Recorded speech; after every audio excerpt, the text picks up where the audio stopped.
All right, so in this video, we're going to show you how to find your Google Chat. So if you've been invited to a chat, you might see a little red dot above this new space plus button. Once you've downloaded the Google Chat app, you'll go into your account. Now, you may have multiple accounts that you need to go and pick the right account that you've been invited through. So make sure you're using the email that you gave to your trainer or to your enrollment coordinator. So you may see a red dot above this new space that says 1 or 2 or something as far as how many spaces you've been invited to. If not, you're going to click into new space, click on browse spaces, and then you'll see this one. So I've got one set up for myself, PT Derek. So it'll say PT your name. There might be some other details, but that's basically it. And then all you have to do is click the blue plus button. It loads for a second, and then it says you joined, and then you're in. So now that I've joined, I can X out. I'm going to go back, and now this space is showing up here. I can then go into that space. I can choose which notifications I want. So notify always, at mentions, or don't notify. You'll want to put notify always, or yeah, I guess we want notify always.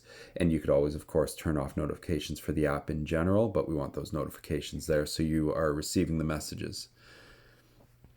So then if you had a question, hey Derek, I had a question about my workout.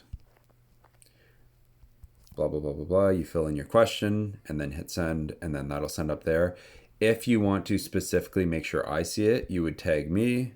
If you specifically want to make sure another coach sees it, so let's say it's Erica, you don't have access to her necessarily, so you might have to type in her whole email. But essentially, anyone in the chat, you can fill in for that access.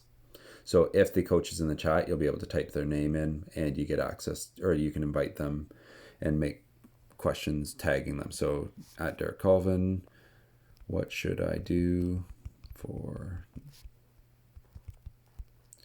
nutrition before my workout? Then I will either get a notification from here, or at very least I'll get an email into my inbox in the next 12 or 24 hours telling me that I've been tagged. This basically guarantees that I can't miss it. If you just say, hey Derek, I have to actually go into the chat. So by chance, if I don't make it into the chat, I won't see it. So when you tag me like that, it makes sure that I get a notification within 24 hours to make sure that I see it. And that is it. That's exactly how to get into your chat and how to send messages and ask any questions you have.